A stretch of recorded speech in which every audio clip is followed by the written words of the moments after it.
why should you or anybody else be coached by me?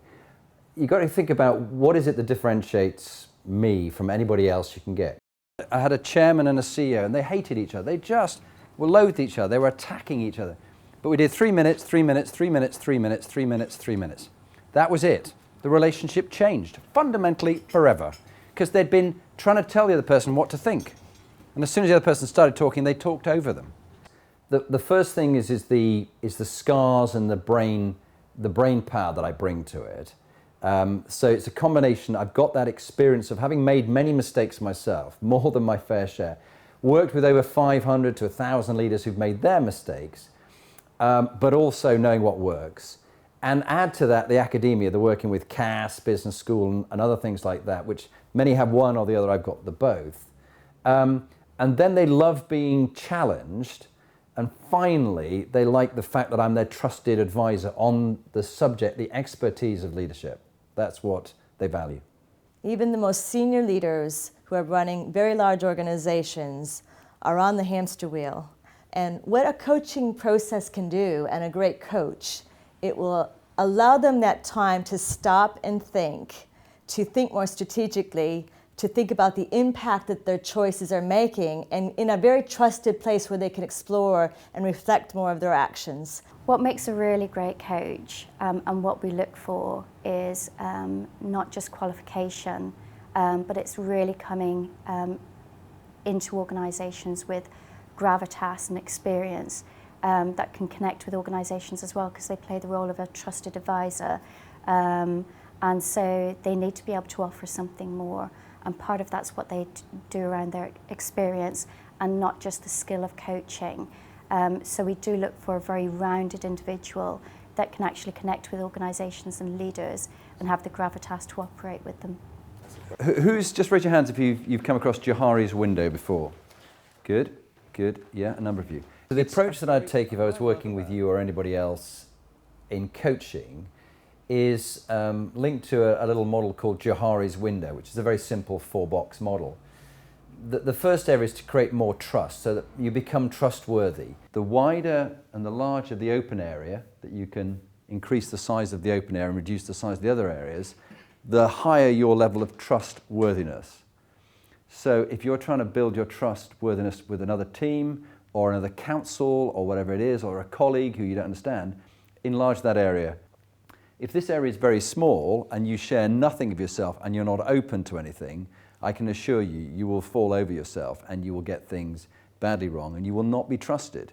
So I work with you to help you understand your blind side, any feedback, 360 feedback, some of the psychometrics about what motivates you, what are your overdone strengths, your blind side, your dark side.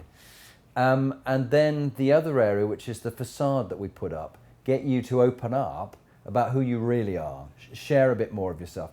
And I do that by modeling it with whoever I'm with. I share quite a bit about myself, and that creates a safe environment. And people say, this is really safe. I've spoken to you in ways I would never speak to anybody, my partner, anybody in business.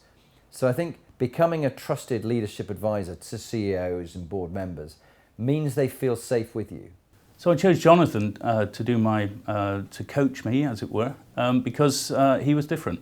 On recommendation from a very valued customer, it was put to me that he would open my eyes to myself rather than try and teach me how to manage. And from the first hour of engaging with Jonathan, he was clearly different. I decided I want to make the biggest impact I can in the world. I want to inspire and challenge people to be great leaders and make a positive impact in the world. But I only have a finite amount of time. So if I work with the top end, the top of the pyramid, they will influence the largest number of people throughout their organization.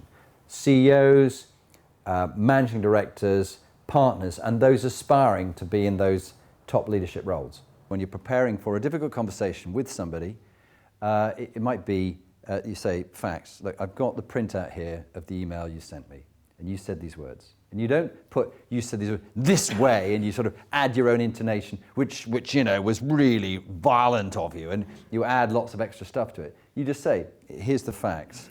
Jonathan's great. He creates an environment of openness, of candidness. He's very calm. very incisive, and he kind of coaches people through that. I think the value that Jonathan really brings to these events is the expertise that he has as a previously experienced leader in, you know, the military and also in big business, and he really does bring that to life based on the, you know, the expertise that he's learnt over time. So it makes it real. I've been having a number of one-to-ones with him. He's carried out a 360, speaking to some of my peers and some of my bosses. I sit on 2 boards, so he's spoken to the chairman there and he's spoken to the CEO here, and to get some insight about what do people think about me, and therefore where are my edges and what do I need to sharpen up on. These 3 things I'm going to talk about: spiritual intelligence, which is about creating meaning and purpose. So what is your life purpose? I'll be talking about that. Emotional and social intelligence, that's street smarts, as the Americans would call it. It's coping with life and what life throws at you. And finally, wisdom intelligence, sort of the wisdom that you get from mentors. From a personal perspective, I was delighted with the results in my own behaviour, and so is my wife. So my more open style, more open engagement. I'm still not Mother Teresa, but now I'm not Attila the Hun either. I'd certainly recommend to any individual who's thinking about a change, or indeed if they're not sure if they're in the right role, to talk to someone like Jonathan very quickly, because it's a shortcut to getting to the right solution. Those organisations who don't choose to engage in a leadership program, those like Jonathan's, will be missing out, because there's only certain things in business where it can give you an edge, and Jonathan has certainly given myself and Winkle Next Door an edge.